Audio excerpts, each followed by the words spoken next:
All of us would like to thank you for cooperating in getting us all packed in here. Rumour has it that one day management is actually going to purchase a theatre. Don't count on it. Miss Daisy is stingier than I am. Yes, well, nonetheless, what do you say we start with the story, yes? Yes. All right. Well, we have to. There's really a choice in the matter. I'm off to the public house. I'm sorry, there's no choice. I'm sorry there's no choice. All right, then here, please take that for you. All right, thank you, Charles. Here, why don't you put this on, it'll keep you warm. Can I take this? Can I... All right, then. You would think that with all these greens hung from the hall, the mistletoe hanging from the chandelier, and the Yule log blazing away in the next room, that everyone would be in the Christmas spirit, right? Humbug! Well, not everyone. And in particular, one of my characters, a Mr. Ebenezer Scrooge, That's I. finds Christmas to be a waste of time, a waste of energy, and most important to him... A waste of money! Whoa. Oh, yourself. Unfortunately for Mr. Ebenezer Scrooge, he does have one very good friend in a Mr. Jacob Marley. You see, Mr. Jacob Marley and Mr. Ebenezer Scrooge are partners in the money-lending business. I am sorry to say that Mr. Jacob Marley has passed on. Dead. I knew that was coming. Very good, you'll still remember. Yes. Dead as a doornail, to be exact.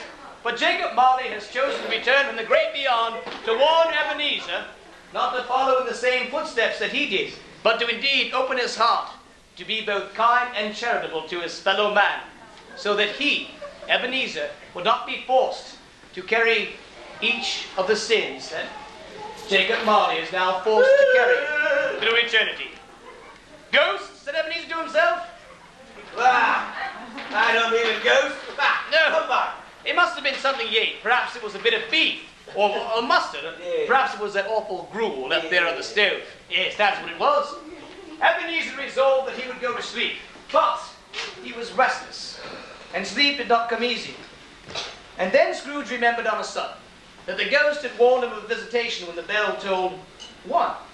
Now he resolved to lie awake until the hour was past, and considering that he could no more go to sleep than go to heaven, this was perhaps the wisest resolution in his power.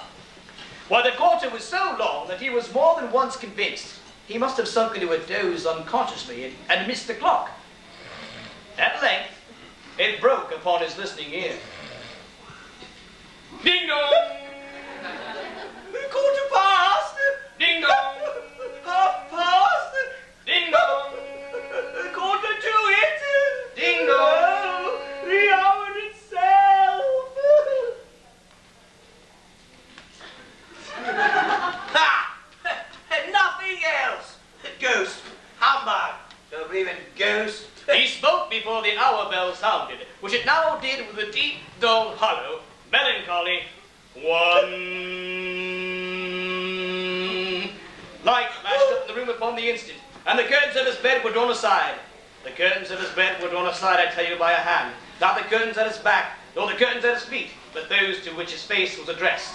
And Scrooge, starting up into a half-recumbent attitude, found himself face to face with the unearthly visitor, who drew them as close as my voice is now to you.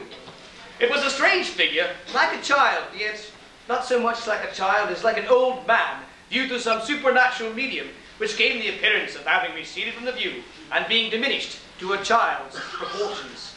Are you the spirit, sir, whose coming was foretold to me? I am. The voice was soft and gentle, singularly low, as if instead of being so close beside him, it were at a great distance. Well then, who and what are you? I am the ghost of Christmas past. Long past? No, your past. The spirit put out a strong hand as it spoke, and clasped him gently by the arm. Rise and walk with me. The grasp, though gentle as a woman's touch, was not to be resisted. He rose, but finding the spirit made towards the window, he clasped its robe in supplication. I am mortal and liable to fall. Bear but a touch of my hand there, and you shall be upheld more than this. Yes. As the words were spoken, they passed through a wall. the ghost of Christmas past, led Ebenezer about, and soon they stopped at a certain warehouse door. Now then, it was made plain enough by the dressings of the shops that here too it was Christmas time again, but it was evening and the streets were lighted up. Do you recognize this place, Ebenezer? Recognize it? Why, I was apprentice here. They went in. At the sight of an old gentleman in a Welsh wig,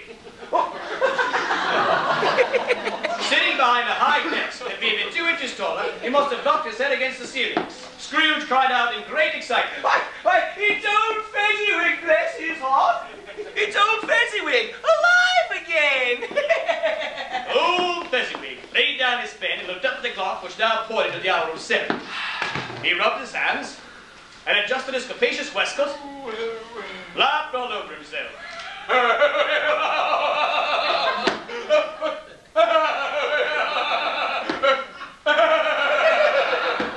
From his shoes to his open at the knackers, and called down in a comfortable, oily, rich, fat, jovial voice. Yo-ho, Dick! Yo-ho, Ebenezer! Dick! Oh, Dick, yes. Oh, Dick! Ebenezer! Oh, Ebenezer! Ebenezer! Scrooge's former self, now a grown young man, came briskly in, accompanied by his fellow apprentice, Dick Wilkins.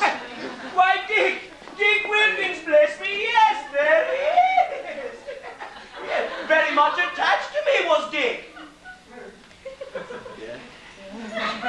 Poor Dick. Dear, dear.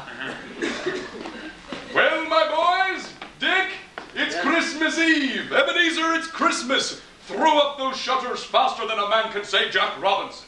Throw them up. Throw them up. Ha, what a fine pair of shutter-uppers.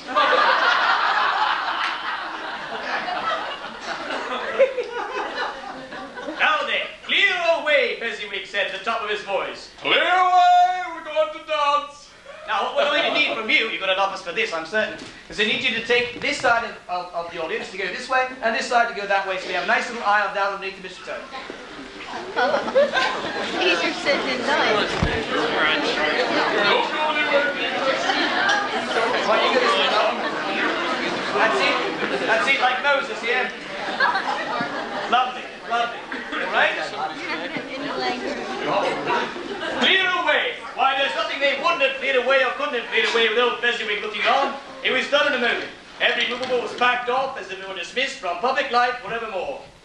In came a fiddler with a music book and went up to the lofty desk and made an orchestra of it. There you are. There she is. Let's hear your fiddle there, love. Woo! The tune sounded like 50 stomach aches. In came Mrs. Fezziwig, one vast, substantial smile. Of course, bringing the lovely Miss Fezziwig with her. Cheese. Oh, And there's the other one. it's lovely. Come on. This could take a while. All right. Here we go. In they came, one after another. Get your hands off your Then, old Fezziwig stood up to dance with Mrs. Fezziwig, cocked up. Top couple, too, with a good stiff piece of work cut out for them. There were 4 and 20 pairs of partners, people who would dance and had no notion of walking. Now listen to Mrs. Fezziwig, as she eloquently listens to me. Under a glass of wine, love. What are you saying, dear? And she will tell you what to do.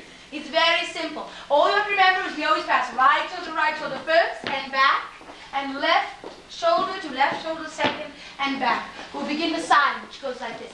1, 2, 3, up, down, and back. 2, 3, up, down. See how easy it is? And the rest will just follow. Now we need a little music, so we'll just go with a little clapping. Nice.